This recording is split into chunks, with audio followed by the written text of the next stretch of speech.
Hi there, it's Strutter. Today's April 12th, 2020, and it's the 28th day of my lockdown diary.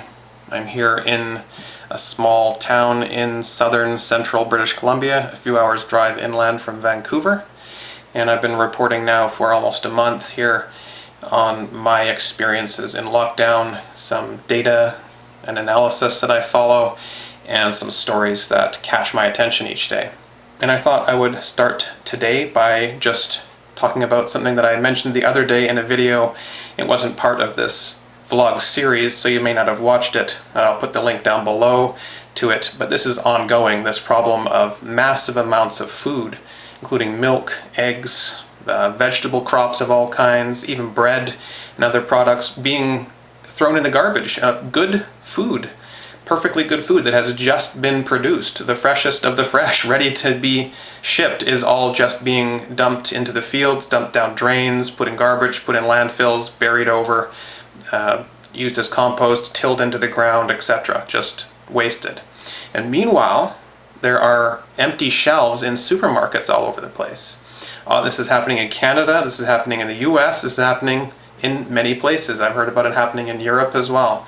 So it's probably a worldwide phenomenon right now as the supply chain breaks down because people are having to change their buying habits. People aren't buying from restaurants anymore, and children aren't buying from cafeterias at the school, and their milk isn't going to schools to be distributed to children, and so on. So, this food still needs to be eaten. There's the same number of people, and they're eating approximately the same amount of food.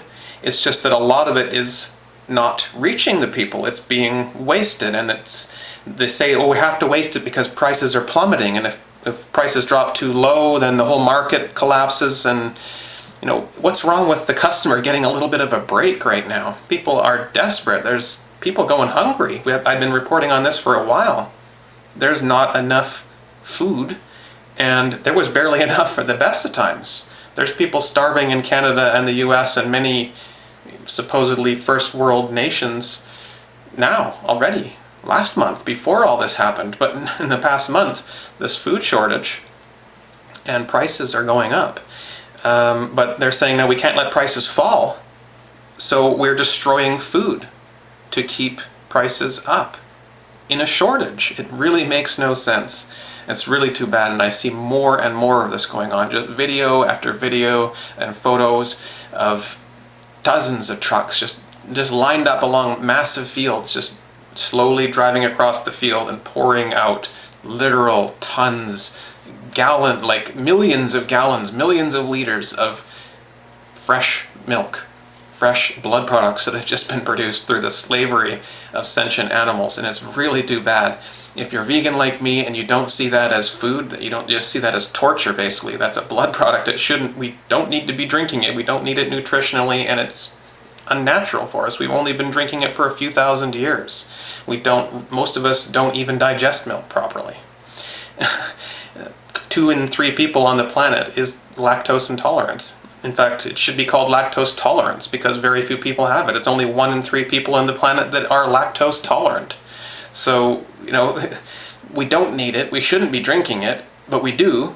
So either you're like me and you think that we shouldn't be doing that in the first place, so it's a tragedy, no matter what, in my opinion. But even if not, you must recognize, if that is food to you, if that is real food, and cheese and ice cream and all those things are real food to you, you must recognize that just throwing it out during a crisis, during a food shortage, during a time when prices are skyrocketing and inflation is hitting us, is the wrong thing to do. You must recognize that. Anyone must, vegan or otherwise. You must recognize that wasting food during a crisis like this isn't working. That's not the right thing to do. It may make sense on the small scale, like these people are saying, well, we have to do it, we have to dump it, because the market's falling out. We don't have anyone to sell it to. Most of our transport trucks ship to schools, and they ship to restaurants, and all that's been closed right now. So they're just having trouble figuring out where the trucks gotta go, and it's just so sad to see this, either food or torture, however you consider it, just being squandered. Terrible, terrible. And I want to talk a little bit about numbers in terms of deaths. That's what I follow mostly, is deaths. That is the trailing indicator and the most reliable indicator and hardest to fake. A lot of cases can be faked, but deaths can be faked, but deaths are harder to fake. I mean, there's family members out there, there's people keeping tabs of these numbers, so deaths are what I like to follow a bit more, but with the understanding that all these numbers are politicized and there's errors and there's corruption and all kinds of stuff going on with it, so none of it's exactly right. But we do follow trends, and I will go into the numbers a bit more, probably Tuesday or Wednesday, but I just wanted to mention now that the death numbers now are finally just starting to slow down. They're not leveled off yet, but the acceleration is coming down. It's not accelerating as quickly now. So it does not look like we're going to reach 1 million dead this month in April now. I hope. It looks like that is slowly coming down a little bit. So I will do those numbers a bit more in detail on Tuesday or Wednesday. We'll have a bit more data then. That's when the long weekend will be over and there'll be lots of fresh data to look at. So come back on Tuesday or Wednesday and I'll have some updates on that for you. But some other things that are interesting to me right now, the antibody tests. I've been talking about this for a while. I've been saying we need it. And then I reported when we got it. And then I reported a few days later that those antibody tests are just not sensitive enough. Or so the government gatekeepers of the tests are telling us. I don't know. We don't know. We don't know if that's true or not. But we're told that the one that got produced first anyway was not sensitive enough. But this is a free market apparently still in some ways, and other groups, other labs, other researchers, other companies, other hospitals, etc. are putting together tests as well. And like I said before, these are just small plastic handheld tests, like a diabetes test. You poke your finger, put it on the sensor, beep, tells you if you have had the illness or not. It doesn't tell you whether you currently are infected or not. That is for the actual blood tests that you have to go and send it away to a lab, or the one where you get a swab in your nasal passages or your throat. That tells you if you are currently infected. These are antibody tests. They are testing whether you were in the past or not infected. So basically, if you have antibodies, that is your road to immunity. That's how people get immunity, is antibodies. That's how we are immune to things, is we've got antibodies. So that's what it's testing for. It's testing to see if you have immunity. So that you want positive test on this antibody test. This isn't one you want to go, oh, phew, negative. No, you know, like for example, me, I'd had some symptoms before. I'd like to know whether or not that was that or not. That was if it was the illness or not. And so this would tell me if I could get this. And apparently they're going to be cheap, like under $10. You'll be able to get them online, various sites, Amazon, whatever, or just through the free market, or even locally, offline, whatever. You'll be able to get these, and that is a very powerful thing, because it's going to let people know that they are likely not infectious and likely not able to get sick again. That's still under investigation, of course. There's a possibility that that's not true, but this is why we need to get on it and start getting testing done and start getting some results from this and start doing some studies on it. But they're holding back releasing these antibody tests because they say they're not powerful enough. They're just not quite sensitive enough. It's not always giving the correct answer. So they don't want to release it until they're sure that there is one that's going to be right, a certain percentage of the time or something. Just hasn't met their standards yet. But they are ready, and there is a new one ready now, a new antibody test, a new company or group or whatever has come forth with one, and they say it's legit, it's good. But the World Health Organization is issuing guidance to Canada saying, don't use the tests. So we aren't. And it's ironic and sad because the company that made these tests is from Canada. They're being produced here in Canada, and we can't use them because our government's following the World Health Organization guidance. But you know who's not following the World Health Organization guidance? And that is the USA right now. So we're apparently shipping these to the US, but not for the average person. No, sorry. These are just for hospitals, and some native tribes are getting these. But the average person is not getting these in the US. And even in Europe, they're sending some over to Europe and UK and stuff. Not so much to Canada. We're not allowed to use this one in Canada. So I really hope that changes. I hope that Canada goes against the World Health Organization guidance to not use antibody tests, because that's what we need. We need to test. Test. Find out who has had it and who hasn't. We can go from there. That would really be useful information, because it has spread quickly throughout Canada. Many people have had it, and many still do. It's not knocking out a lot of people. It affects only a certain percentage of people in certain conditions and certain age ranges, especially the elderly, of course. So we need to test, find out who's had it, because so many people are or were asymptomatic and don't know. So, but what else is the World Health Organization saying? They're also saying that we should be separating and isolating family members by force if needed.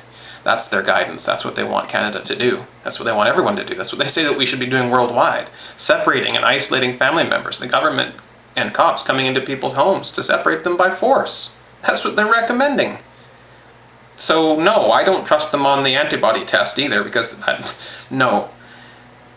And who are they anyway to be recommending anything to what countries should do? The countries are saying, oh yes, so we must listen to the World Health Organization. No, we didn't elect the World Health Organization. Why are you following their recommendations? They're currently and obviously corrupt. And so are all the main governments of the world, and that's all in on together. They're all in on this together. So the governments wait for the WHO to say, to give the guidance, and the government says, oh, we must follow what the WHO says. And no, that is not correct. We must call them on that. No, we don't want that done. We don't want family members to be isolated and separated by force. We want tests, for the free market to develop tests, and for us to be allowed to use them and to test ourselves and find out if we've had it or not. Because you know what? It's time to plan the end of the lockdown. No, it's not time to call for an end to the lockdown. That's ridiculous. It hasn't even peaked in my area at all. It's not even necessarily has peaked anywhere in the US or Canada yet. Maybe in New York City they're saying might have seen the worst of it now, but it's expected to continue trickling in and being pretty bad for a while and not disappear right away. It's supposed to be around a bit. And I think that's likely what's going to happen. And we've not reached the peak. So to talk about ending the lockdown now is dangerous. And I've noticed a few people in the whatever community, truth community, whatever, that are saying end the lockdown now, and that's not right for a few reasons. Like I said, we haven't reached the peak. The whole purpose of this is to not get everyone sick all at once. It's to try and take it, let the peak hit us and then reevaluate. And I am absolutely on that. As soon as that peak has happened, and I think maybe it will have or is now, we need to change things and we need to get back to how things were before, and maybe even better than that, as I said before. But this is not a permanent thing. We cannot lock down forever, and we have to end this. And I want to talk about planning the end of the lockdown. I want to, that's the other side of it. We need to coordinate. We need to have it all happen at once for everyone to decide on it as a world. Not as a small select group of Western governments who have proven themselves to be corrupt and evil. That is not up to them. They're not even medical professionals. And their opinion doesn't matter because they're a very few number of people. It's up to us to protect ourselves and our families and our societies. So we will take that action. It is not going to go forever. And it is very, very close to that time. And it's time to plan the end of the lockdown now, yes. And it could be any day. But it's not today. So anyone that's calling for it today, I don't trust. I just don't trust right now. Another story I'm following. Canadians apparently would not have accepted all these social changes and all the cashless society and everything that's being brought in, and travel restrictions and movement restrictions and plexiglass between us and the cashiers and all that stuff. We wouldn't have accepted those changes back in January, our government is saying.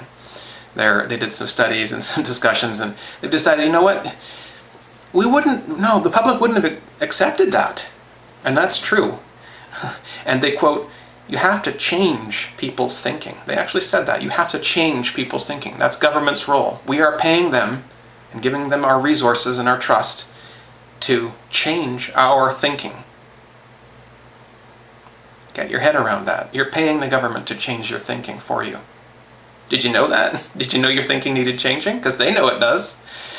They also say coercive actions can only be the last resort. So we got to try and manipulate people first, and then we'll use coercion if that doesn't work, and then force after that. So that's their plan. They got a three-pronged plan: manipulate, coerce, beat the shit out of you. Government. We pay them for that. We pay them well for that. So they give an example of this kind of thing. The recent rise in people who are not vaccinating their children with government injections, or who may not want this vaccine that they're going to be producing for this illness, for example. They're talking about these people and shaming them. These are the people that we don't want to be like.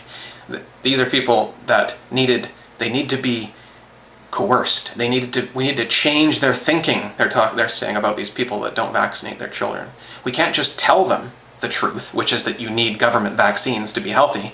We must change their thinking slowly, they say. We can't just use force. We must coerce them into taking the vaccine, is the message here. And they say that innovating studies, whatever that means, innovating studies, probably AI and such, are determining Canada's level of public compliance with the new changes in the social distancing. So they're using some kind of new study, and they're going to release it soon and let us know just how well we're conducting our social distancing, and let us know in which ways we need to improve. So that doesn't sound like they're talking about ending the lockdown. I think we need to talk about ending that lockdown. It's not a permanent thing. Every time they say how long it's going to be, it's a longer estimation. It's going to be a week. It's going to be 2 weeks. It's going to be maybe a month. It might be a few weeks or to a month to 6 weeks. It could be 6 months. Maybe a year to a year and a half. Hey, how about 2 to 3 years? When are they going to say 5 years? Right? How long are we supposed to take that? It just keeps on getting adjusted upward. No. We are going back to a free market. We're going back to having cash. I don't like fiat currency, but having a private option that people can use for small purchases in their lives is important. That's always been the case. It's not time to end that 5,000 plus year tradition of using physical currency. If there's a problem with plastic notes, they carry illnesses or whatever, then let's not use plastic notes. Let's use silver coins, right? They're sterile. Not to mention, almost all bullion dealers and other sources of precious metals have been deemed non-essential right now, essentially prohibited from society at the moment, and who knows when that's going to be allowed to come back and in what manner. And lastly, I just want to talk about an article that's talking about preppers, or people who are prepared. They call them Doomsday Preppers. I don't know anyone who refers to themselves as a Doomsday Prepper. Most people call themselves preppers, or just people who are prepared. I mean, I was raised in Scouts, the Scouting movement, and be prepared was the motto there. It wasn't a shame to be prepared. In fact, it was a good thing. And that was my grandparents' generation. They were prepared for anything. They always were. That was just how they were, and they kept things up to date. They kept things running smoothly. They didn't let things fall behind, and they stayed on top of life, and they had things in reserve for a rainy day. And that they would be considered doomsday preppers now, even though everybody in their generation was that, because they lived through hard times. They lived through the Great Depression, the first Great Depression. So now the media is now shaming people who are even prepared in any way. People who had their toilet paper, who had some food and stuff in the house, and didn't have to contribute to the recent panic buying, which was egged on by the media, in fact, stoking the fear and egging people into buying more and more. And so they're shaming people who weren't part of that. Anyone who had already done their shopping in advance. They know how to have 4 to 6 weeks or more of food and water on hand and other things. So it's disturbing to read, when you are right about something, when you have been advocating something like being prepared for a calamity like this for more than a decade and helping people get prepared for it, and then all of a sudden they come out and call you a doomsday prepper because you were preparing for doomsday. I was? Okay. Didn't know that. But thanks. And then they tell you, shame on you, but all you did was not be part of that mad rush. You bought your stuff before the mad rush, before the panic. That's considered being a doomsday prepper. And now they're saying, now those people are saying, I told you so. That's so unattractive. Well, what are we supposed to do? We were right. We were right to be prepared. We were right to advocate being prepared physically and emotionally and more for this kind of thing that's happened. My mental preparations are in place. I've been through so much in the past 10 years or more that I am hardened and ready for nearly anything that has come. And I'm one of the people around me that seems to have their head screwed on at the moment, while everyone else is either panicking or denying what's going on because they can't handle the truth. So, being prepared has served me well, and yet I'm being told, shame on you by the media, and don't say I told you so, you guys. That's so rude. And they're saying, besides, they weren't right about everything. They were wrong about other things, and they're also paranoid. Those people. It's just really sad to read the articles about that. Shaming anyone who had, could see any of this coming. Really disturbing.